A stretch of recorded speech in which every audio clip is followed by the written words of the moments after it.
Բուրընդապահարենք Հիսուսին, բարեկամներս պետք է ձեզ ասեն, որ Արգենտինայում ժողովները շատ գեղեցիկ էին, շատ օրհնյալ և Աստված այնտեղ շատ գործեց։ Գեղեցիկ է տեսնել ազգի արթնությունը ճշմարիտ ավետարանի համար, որ Հիսուսն էր քարոզում։ Հիսուսն իր վերադարձը կապեց այդ նույն ավետարանի քարոզչության հետ։ Դա գրված է Աստծո խոսքում Մատթեոս 24:14-ում։ Եվ արքայության այս ավետարանը բոլոր ազգերում քարոզվի։ Նա արդեն օգտագործել է այս ցուցադրական դերանունը, որովհետև կլինեն կեղծ ավետարաններ, փիլիսոփայական բաներ եւ այլն։ Ոչ, ավետարանը նույնն է եւ դրան հավատացողը դևեր կանի, հիվանդներին կբուժի, կորածներին հարություն տա եւ այլն։ Որովհետև նա ասաց. «Ով հավատում է ինձ, այն գործերը, որ ես եմ անում, նա էլ կանի»։ Թվում է, թե կան մարդիկ, ովքեր ավելի իմաստ ունեն, քան Հիսուսը։ Ոչ, այսօր դրա կարիքը չկա։ Մարդիկ ուզում են փիլիսոփայություն։ Այո, մարդիկ ուզում են նաև այլ բաներ, բայց Հիսուսն ուզում է մարդկանց տալ փրկության միակ ճանապարհը, որ ավետարանին հավատալով է, եւ մենք կարող ենք հավատալ միայն մեզ ցույց տված ավետարանի միջոցով։ Երբ Հովհաննես Մկրտիչը իր աշակերտներին ուղարկեց Հիսուսին հարցնելու, տեսեք, Հովհաննեսը բանտում է, նա ուղարկեց քեզ հարցնելու, արդյոք նա պետք է սպասի ուրիշ մեկին, թե դու ես, որ պետք է գայր, մի փոքր սպասեք։ Այդ ժամանակ Հիսուսը սկսեց աղոթել մարդկանց համար, կույրերը տեսան, համրերը խոսեցին, խուլերը լսեցին, կաթվածահարները քայլեցին, դևերը դուրս վռնդվեցին, եւ նա ասաց. «Գնացեք եւ պատմեք Հովհաննեսին, թե ինչ տեսաք եւ լսեցիք այստեղ»։ Եվ նրանք գնացին։ Հովհաննեսն ասաց. «Ես գոհ եմ, ահա այն, ինչ ես ուզում էի»։ Բայց կարծես այսօր մարդիկ գոհ չեն, կամ նրանք չեն ուզում գոհ լինել։ Մինչդեռ մենք պետք է նույնն անենք։ Նախ եւ առաջ, եթե դուք ճիշտ չեք Աստծո հետ, այդ ամենը տեղի չի ունենա, որովհետեւ Աստված չի օգտագործի կեղտոտ գործիքներ։ Եթե սայթաքել եք, ապաշխարեք, Աստված հրաշքներ է գործում։ Միացրեք, խնդրում եմ, Արգենտինայի ժողովների վկայություններ։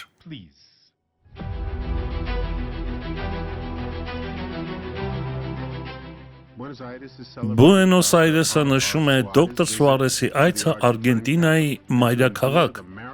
Պաշտամունքների երկրորդ օրը նա սովորեցնում է դրական լինելու կարևորությունը։ Հավատքով բուժվելը շատ հեշտ է։ Մեր առջև եղած ամենամեծ խնդիրն այն է, որ մարդիկ սովորել են բացասական լինել։ Սա է խնդիրը եւ անընդհատ աղաղակում են. «Հիսուս, բուժիր ինձ»։ Հիսուսն արդեն բուժել է մեզ բոլորիս։ Հիսուսը ոչ մի դեպքում չի մոռանա այն մարդուն, ով իր հավատքը գործի է դնում։ Այսօր ձեր օրհնվելու օրն է, որպեսզի որոշում կայացնեք։ Ես այսօրվանից դրական եմ լինելու։ Ես հավատալու եմ Աստծուն։ Ես Աստծուն ծառայելու եմ ամբողջ սրտով, ամբողջ հոգով։ Այդ ժամանակ դուք կզգաք հոգևոր թարմացում ձեր կյանքում։ Աստված կիջնի քեզ մոտ։ Աստծո օծությունը կմտնի քո կյանքի մեջ, եւ դու կլինես հաղթական մարդ Հիսուսի անունով։ Նրանք, ովքեր տառապում են լսողության խնդիրներից, բժշկվում են Հիսուսի անվան զորությամբ։ 6 տարեկանում ընկա ճոճանակից։ 6 տարեկան։ Այո, ականջս վնասվեց։ Ո՞ր մեկը։ Ձախը։ Չէիք լսում։ Քանի տարեկան եք։ Երբեք չէի լսում։ 65 տարեկան եմ։ 50։ Դուք 59 տարի խուլ եք եղել։ Այո, Իսկ հիմա։ ականջիս մեջ կարծես մի բան պայթեց։ Եվ բացվեց։ Այո, հիմա ես լսում եմ։ Ձախը։ Տակեք աչը։ Այո։ Իմ անունը Մարիա է։ Իզաբել։ Փառք Աստծուն։ Ես չեմ լսում, չեմ կարողանում ոչ մեկի հետ խոսել, մարդիկ կրկնում են եւ հեռանում։ Իսկ հիմա։ Հիմա լսում եմ երկուսով։ Որ ականջը չէր լսում։ Երկուսն էլ։ Երկուսն էլ։ Հիմա լավ եք։ 6 տարի է ունեմ այդ խնդիրը։ Ամուսնացած եմ։ Փառք Աստծո։ Այլևս հարց չեմ տա։ Ինչ էր պատահել։ Այս կողմով լավ չէի լսում։ Որքան ժամանակ է։ Տարիներ, դրա համար միշտ բարձր էի խոսում։ Եթե աղոթքից առաջ փակեիք կլսեիք։ Աղոթքից առաջ փակել էի։ Լսում էիք։ Ոչ, չէի լսում, դա էր պատճառը, որ բարձր էի խոսում։ Փակեք այդ ականջը։ Իհարկե։ Շաբաթվա որորն է։ Շաբաթ։ Հիմա նախկինից լավ է։ Դիգինա։ Ինչ խնդիր ունեիք։ Չէի լսում աճականջովս։ Որքան ժամանակ է։ Երբ ես 1 տարեկան էի, հորս ծնկների ծնկա։ Քանի տարեկան եք այսօր։ 37։ 36 տարի է անցել։ Այո, Հիմա լսում եք։ այո, լսում եմ։ Փակեք ձախ ականջը։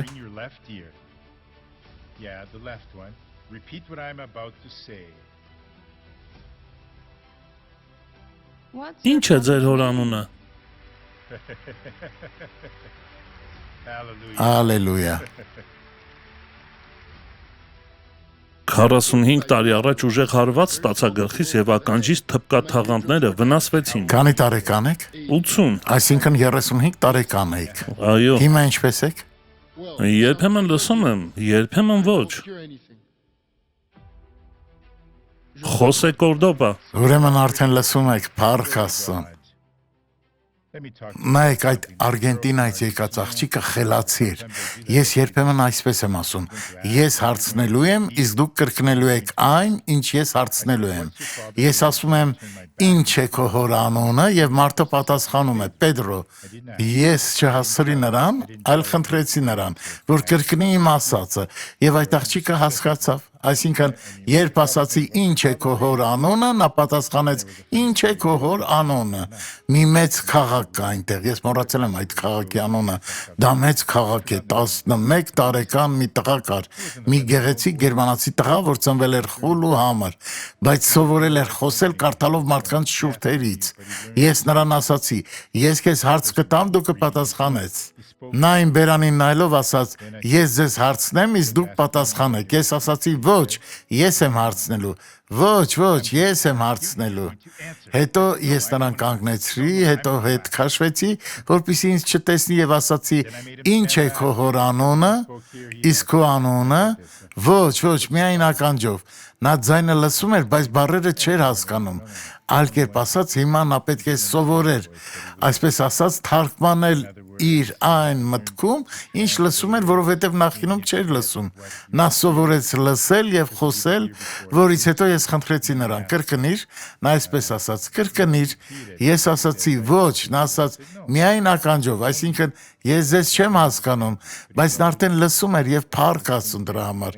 Մեր Աստվածը բարի է, ժողովուրդ, եւ հիմա նախքան աղոթելը, որովհետեւ մի փոքր անց ես կաղոթեմ ձեզ հետ, իսկ հետո կմիանա հովիվ Հայմեն։ Հիմա եկեք բացենք Աստվածաշունչը, Սաղմոս 93։ Տեսեք, թե ինչ գեղեցիկ խոսք է Սուրբ Հոգին դրել այստեղ մեզ համար,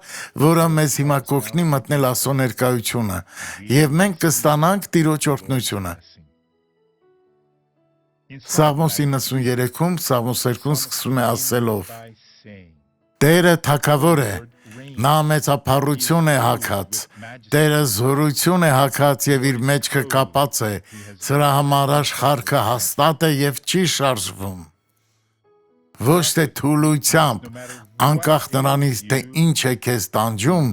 Հիսուսի մեջ դու լուծում ունես։ 93:1 Տերը թագավոր է, նա մեծափառություն է հագած, Տերը զորություն է հագած եւ իր մեջքը կապած է, սրա համար աշխարհը հաստատ է եւ չի շարժվում։ Աստված ամեն բան այնքան կատարյալ է ստեղծել բարեկամներս, ոչ թե միլիմետրերով, այլ միկրոմիլիմետրերով, ամեն բան այնքան ճշգրիտ է եւ իր ճիշտ տեղում է։ Դուք գիտեք, որ երկիր մոլորակը մի փոքր թեքված է, որովհետեւ երկիրը 10 աստիճանով թեքվի, ամբողջ ջուրը կանհետանա, չգիտեմ այն կողմ թե մյուս կողմ եւ մոլորակի ամբողջ ջուրը, եւ եթե գնա մյուս կողմ, մոլորակը կլցվի ջրով։ Ամեն ինչ իր ճիշտ չափով է։ Ես Արգենտինայում եի, որտեղ Անդերի լեռնաշղթան է, որը այն բաժանում է Չիլիից։ Այն շատ բարձր է։ Այնտեղ տարիներ առաջ մահացավ մի ֆուտբոլային թիմ, քանի որ ինքնաթիռը վթարի ենթարկվեց եւ մնաց ձյան մեջ։ Դա շատ ցավալի դեպք էր։ Ես Տիրոջն ասացի. Հիսուս, կարծում եմ դու պետք է ստեղծեիր այս բարձր լեռնաշղթան, որպեսզի հավասարակշռեիր երկիրը, որպեսզի այն հաստատուն լիներ։ Եկեք կանգնենք, որովհետև մենք հիմա աղոթելու ենք։ Հովիվ Հայմեն կմիանա ինձ աղոթելու, եւ Աստված կկատարի իր խոսքը Տեր Հիսուսի անունով։ Գլուխդ խոնարհիր եւ փակիր աչքերդ։ Հիշիր, Տերը թագավորում է, նա հիմա կթագավորի քո կյանքում։ Հիմա ժամանակն է, որ դու կանչես Աստծուն եւ չարիքը հեռացնես ու հավատաս։ Հակառակ դեպքում քեզ հետ ոչինչ չի պատահի։ Դու ոչնչով չես տարբերվում որևէ մեկից։ Հայր, ես հիմա գալիս եմ քո ներկայության մեջ Հիսուսի անունով, տեսնելու քո զորությունը, որ գործում է այս բոլոր մարդկանց մեջ, ովքեր այստեղ են, եւ Աստված, վստահ եմ, որ նրանք այստեղ չեն եկել ապարդյուն, որովհետև դու թագավորում ես, դու հագել ես մեծափառություն, դու գոտևորվել ես զորությամբ, Հայր, ցանկացած հիվանդություն բուժելու ունակությամբ, լինի հոգեկան հիվանդություն, հոգևոր հիվանդություն, ֆիզիկական հիվանդություն, բարոյական հիվանդություն, Տեր դու հզոր ես այս մարդուն հիմա բարձրացնելու եւ նրան երջանիկ դարձնելու Հիսուսի անունով, եւ ես հիմա կաթվածահար եմ անում չարի բոլոր գործերը, որ կա այս մարդկանց մեջ, նրանց գլխի գագաթից մինչև ոտքի կռունկները, հիմա Աստծո առաջ աղոթեք ինձ հետ եւ Հովիվ Հայմեի հետ, չարը հիմա թող պարտվի, աղոթիր այսպես, Հիսուսի անունով։ Այս անվան իշխանությամբ, այս անվան մեջ եղած զորությամբ ես բարձրացնում եմ ձայնս եւ ասում եմ. դուրս եկեք բոլոր չարիքներ, Տերն իշխանություն ունի ամեն ինչի վրա, նա մեզ տվել է այդ իշխանությունը, նա ասել է իմ անունով արեք դա, ուստի հիմա Հիսուսի անունով օգտագործեք այդ իշխանությունը եւ պահանջեք, որ չարը դուրս գնա։ Տերը թագավորում է բարեկամներս, Տերը թագավորում է ձեր միջոցով, մենք կթագավորենք կյանքում նրա Հիսուս Քրիստոսի միջոցով։ Ես չարին ասում եմ, դուրս արի հենց հիմա, ամեն տեսակի դեպրեսիա, ամեն տեսակի անհանգստություն, հեռացեք հենց հիմա, հոգեկան անհանգստություն, մտային խանգարում, խուճապային նոպա, վախի նոպա, որ վախեր է բերում մարդու կյանքում եւ ստիպում է մտածել այն, ինչ նա չի ուզում մտածել։ Հեռացեք, մենք հրամայում ենք, մենք պահանջում ենք, հեռացիր դեպրեսիա, հեռացիր անհանգստություն, հեռացիր խուճապ, դեմենցիա, շիզոֆրենիա։ Տեր Հիսուսի անունով մենք պահանջում ենք, մենք հրամայում ենք, որ ողջ չարիքը գետնին ընկնի հենց հիմա,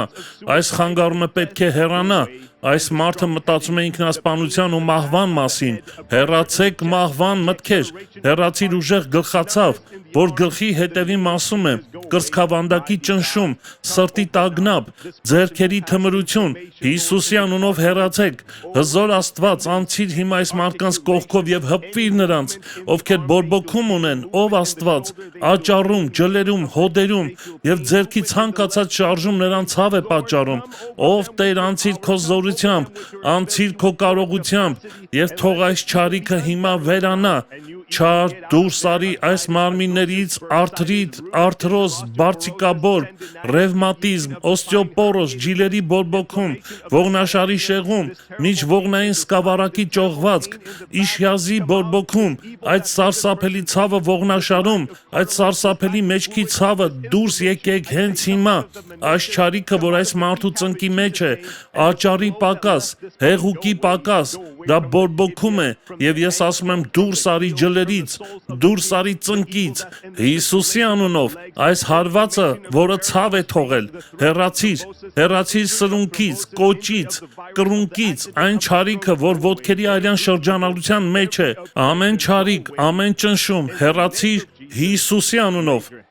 Բարձրացրու ձեռքերդ։ Եթե որդին ազատի ձեզ, դուք իսկապես ազատ կլինեք։ Փառք Տուր Աստծուն, բարեկամս։ Ընդունիր Աստծո կյանքը քո կյանքում, ստացեք Տիրոջ այցելությունը ձեր մարմնում, ձեր հոգում։ Ինչ որ լավ բան է կատարվում հիմա, ինչ որ գեղեցիկ բան, շնորհակալություն հայտնեք։ Տեր, դու թագավորում ես, եւ քո անունով ես ընդունում եմ իմ օրհնությունը, Հիսուսի անունով։ Ամեն, փառք Աստծո, Հիսուսը բարի է։ Խնդրում եմ նստեք եւ եկեք նայենք իրական կյանքի պատմությունը։ Միացրեք, խնդրեմ։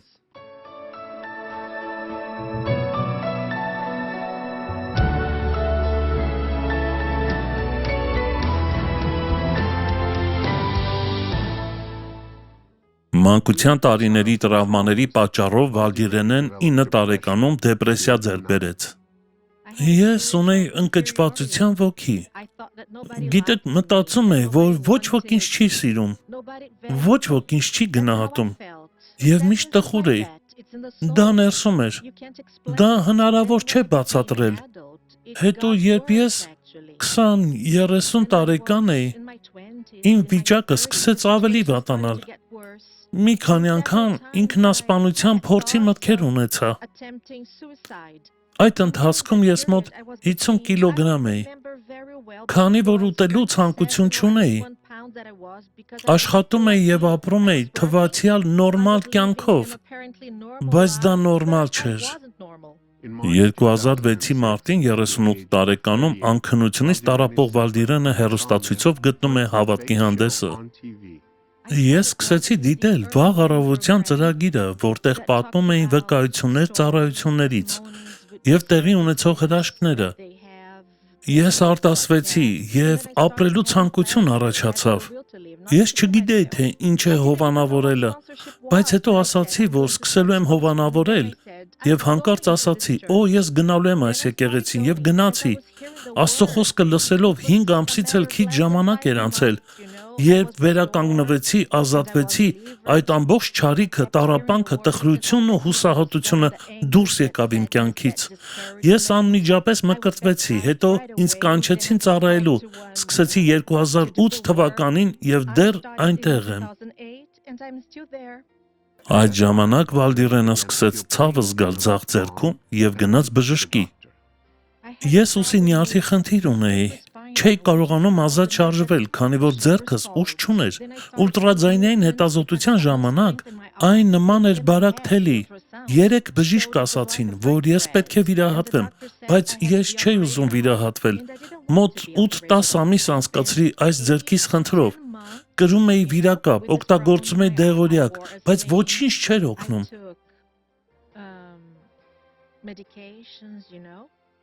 Ես սկսեցի խոսել եւ հռչակել, ինչպես դոկտոր Սուարեսն է անում, օգտագործելով իմ հավատքը։ 2009-ին ես հասկացա, որ խնդիրը անհետացել է։ Վերջին էխոյի ժամանակ նյարդը վերականգնվել էր։ Ես գիտեմ, որ հավատքի միջոցով էր, որ ես բուժվեցի։ Վալդիրենեն ավելի լավ է տեսնում Աստծո բարությունը, բայց հանդիպում է Ֆրանչեսկոին։ Մկրտվել եմ 2002-ին, 2007-ին ես եկեղեցում տեսա նրան որպես ծառայող, իսկ 2014-ին մենք սկսեցինք շփվել։ Նա ասաց, որ ազատվել է դեպրեսիայից, որ իր կյանքում շատ դժվար շրջան է անցել, շատ հիասթափություններ է ապրել եւ իր վկայություններն էր պատմում, բայց հիմա ազատված էր։ 2014-ին ամուսնացանք, Աստծո փառքի համար։ Ապրեցինք օրհնությունը խոսքի մեջ։ Այսօր ես երջանիկ եմ Աստծո շնորհիվ, ունեմ Աստծո ներկայություն իմ կյանքում, որը փոխել է ամեն ինչ, իմ պատմությունը, մխիթարվեց եւ մխիթարություն է շատերին։ Ինչպես Հիսուսն ինձ ազատեց դեպրեսիայից, հոգու տխրությունից, նա կարող է ազատել նաև ձեզ։ Հիսուսը անկասկած կարող է ձեզ ազատել։ Նա է բոլոր հարցերի պատասխանը։ Դրեք նրան առաջին տեղում, իսկ մնացածը կավելացվի Հիսուսի անունով։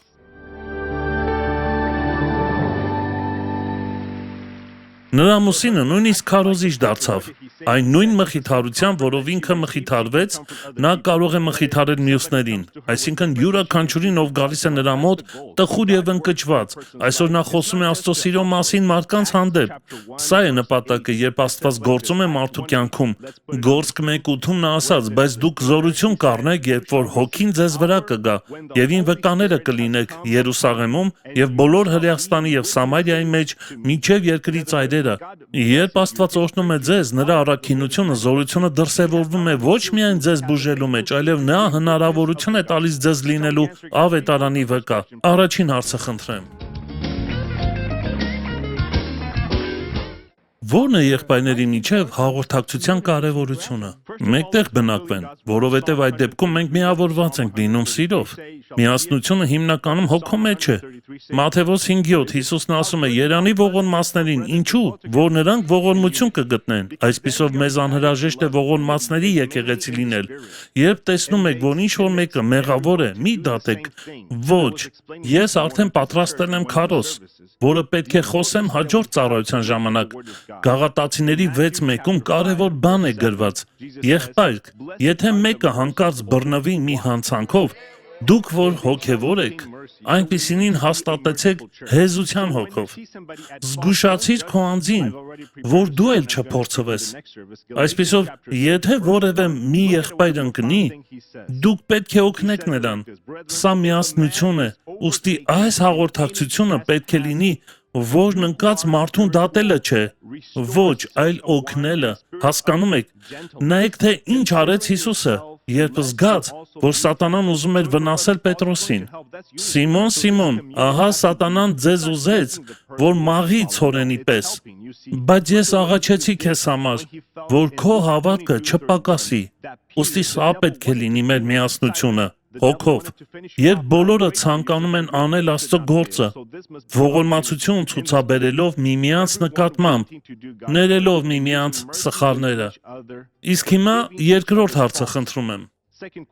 ինչպես կարող եմ հասնել ճշմարիտ հավատքի։ Սա է հավատքի ճանապարհը։ Կարող ես շատ աղոթել. Հիսուս, լցրու ինձ հավատքով։ Տեր Հիսուս, տուր ինձ հավատք։ Նա չի տա, որովհետև նա քեզ տվել է հավատք ունենալու ճանապարհը։ Դա խոսքը լսելն է։ Լսելը ուշադրություն է պահանջում։ Աստծո ասածին ուշադրություն դարձնել։ Երբ լսում ենք, այսինքն Աստծո ասածին ուշադրություն ենք դարձնում, հավատ է առաջանում։ Ինչ է հավատքը, ըստ Եբրայեցիների 11:1-ի, դա վստահություն է, դա համոզմունք է։ Գրված է այսպես. հավատն էլ հուսացած բաների հաստատությունը եւ չերևացող բաների ապացույցն է։ Եթե Աստված ասել է, ես ընդունում եմ դա որպես ճշմարտություն։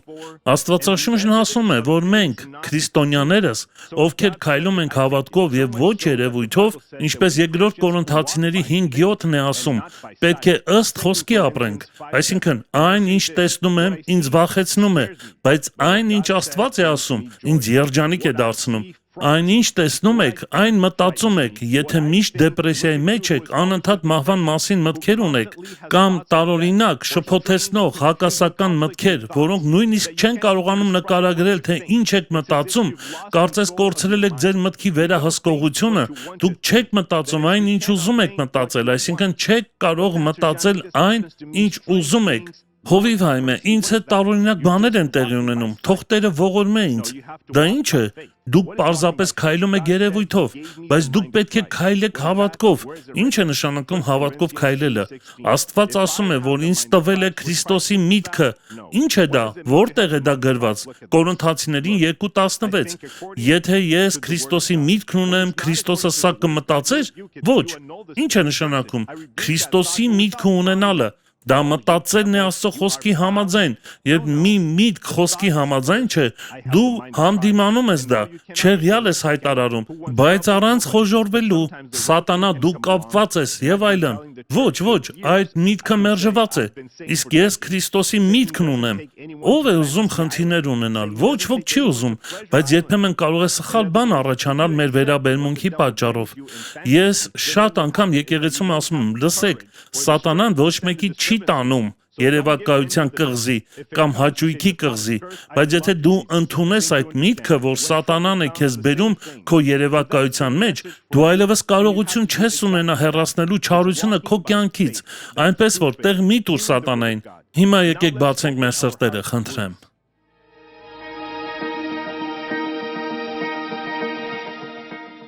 Դոկտոր Սուարես, ես դժվարին իրավիճակի մեջ եմ ընտանիքում։ Մայրս լուրջ առողջական խնդիր ունի եւ հիմա վերակենդանացման բաժանմունքում է։ Ես օր ու գիշեր աղաղակում եմ նրա ապաքինման համար, բայց նրա վիճակում որևէ փոփոխություն չեմ տեսնում։ Սա ինձ շատ է տխրեցնում եւ ես չգիտեմ ինչ անեմ, որ նրան դուրս բերեմ այդ իրավիճակից։ Ինձ օգնություն է պետք, խնդրում եմ, ասեք ինչ անեմ։ Այսօր պատասխանում է Հովիվ Հայմեն, կարծում եմ ես արդեն տվել եմ այս հարցի պատասխան իմ ուղերձում։ Մենք քայլում ենք հավատքով, ոչ թե երևույթով։ Լավ է, որ դուք աղոթում եք, բայց արդյոք նա ճանաչում է Քրիստոսին։ Մի մոռացեք փրկության կարևորության մասին, որը ամենամեծ օրհնությունն է։ Մարմինը անցողիկ է։ Երբեմն Աստված կարող է թույլ տալ, որ մարմինը տանջվի, բայց հոգին փրկվի Տիրոջ օրվա համար։ Այնպես որ մի մոռացեք այդ մարդուն Հիսուսի մոտ բերելու մասին։ Նույնիսկ եթե նա անգիտակից վիճակում է, խոսեք նրա ականջին եւ աղոթեք։ Մենք աղոթում ենք, բայց երբ բարելավման ոչ մի նշան չենք տեսնում, սկսում ենք կորցնել մեր հավատքը։ Գիտեք, սատանան չի հայտնվում պոզերով, եռաժանին ձեռքին, ասելով. «Տեսեք, ես սատանան եմ եւ ստիպում եմ ձեզ այսպես մտածել»։ Նա մտքեր է տալիս եւ դուք սկսում եք մտածել. «Ես ճիշտ չեմ աղոթում, կարծում եմ, որ շատ հավատ չունեմ»։ Դուք քայլում եք երևույթով, ոչ թե հավատքով։ Ես աղոթեցի, ուրեմն Աստված գործում է։ Ինչպես է մայրդ։ Նա հիվանդանոցում է, վերակենդանացման բաժանմունքում, բայց դու այնքան հանգիստ ես։ Պատճառն այն է, որ ես արդեն աղոթել եմ, եւ դա Աստծո ձեռքում է, եւ Աստված գործում է։ Աստված գործում է, որովհետեւ ես արդեն աղոթել եմ։ Աստվածաշնչում մենք պետք է ուշադրություն դարձնենք մանրամասներին։ Ինչ որ խնդրեք իմ անունով եւ հռչակեք, դա կանեմ։ Աստված անում է դա։ Մենք քայլում ենք հավատքով, ոչ թե մեր աչքի տեսածով։ Նույնը վերաբերվում է կախվածության մեջ գտնվողին։ Հովիվ Հայմե, ամեն անգամ, երբ ես աղոթում եմ, նա կարծես ավելի շատ է խմում։ Ամեն անգամ, երբ ես աղոթում եմ, նա կարծես ավելի շատ թմրանյութեր է օգտագործում։ Սա կարծես չի գործում։ Այո, որովհետև դու քայլում ես երևույթով, բայց դու պետք է քայլես հավատքով։ Տեսեք, թե ինչ գեղեցիկ բան է Պողոսն ասում Փիլիպպեցիներին 4:6-7-ում. «Ոչինչ հոգս մի անեք, այլ ամեն բանում աղոթքով եւ աղաչանքով եւ գոհությունով ձեր խնդրվածները թող հայտնի լինեն Աստծուն»։ Երբ կասկածներ են առաջանում, հիշեք Աբրամին, ինչպես նա զորացավ հավատքի մեջ։ Աստծուն փառք տալով, փառք Աստծուն։ Տեսեք, թե ինչ է ասվում 7-րդ համարում. «Եվ Աստծո խաղաղությունը, որ ամեն մտքից վեր է, ոչ ոք չի հասկանում, նրա մայրը դեռ վերակենդանացման բաժանմունքում է, բայց նա խաղաղություն ունի, իսկ ինչու, որովհետև նա արդեն աղոթքով ներկայացրել է իր խնդրանքը Աստծուն, այնպես որ նա հիմա շնորհակալությամբ է լցված, հավատալով, որ Աստված գործում է, այսպիսով, այս խաղաղությունը, որը գերազանցում է ամեն հասկացողություն, մարդիկ չեն հասկանում, ինչպես է, որ նա խաղաղության մեջ է։ Սա այն խաղաղությունն է, որը գալիս է Աստծուց, որը մարդը չի հասկանում, կպահպանի ձեր սրտերն ու մտքերը Հիսուս Քրիստոսումը։ Սա է ասում Աստծո խոսքը։ Հիմա եկեք աղոթենք։ Հայր, սա միայն նրանց համար չէ, ովքեր այստեղ են, սա նաև նրանց համար է, ովքեր հիմա եթերից դուրս են գալու, բայց ես օրհնություն եմ ուղարկում յուրաքանչյուր մարդու ընտանիքի մեջ։ Թող այս օրհնությունը մտնի այդ տունը, այդ ընտանիքը Հիսուսի անունով։ Հայր, հայտնվիր քո զորությամբ, քո մեծ կարողությամբ։ Այնքան շատ մարդիկ են հանդիպում պայքարների, մեծ դժվարությունների, Աստված, ալկոհոլի խնդիրներ ունեցող մեկի հետ, երբ ամեն օր ամուսինը տուն է գալիս հարբած։ Աստված իմ եւ կինը վկայություն տվեց, որ իր ամուսինն ամեն օր տուն է գալիս հարբած։ Աստված իմ մեկ ուրիշը թմրանյութերի, մարիխուանայի, կոկայինի մեջ է, որը մարդուն տանում է փողոց, ապրելու կենդանու պես։ Հիսուս, մարդիկ կան, որ իրենց որդուն տեսնում են անբարոյական կյանքի մեջ, խայտառակելով իրենց ընտանիքը, քանի զույգ է բաժանվում անհավատարմության պատճառով, քանի ընտանիք է հիմա անցնում ֆինանսական դժվար ժամանակներով, գործազրկություն, պարտքեր, մարդը չգիտի ինչ անել, Բայց հիմա աղոթիր ինձ հետ, եղբայրս, աղոթիր ինձ հետ, քույրիկս, Հիսուսի անունով, եւ Աստված կլուծի բոլոր հարցերը Հիսուսի անունով։ Whoa!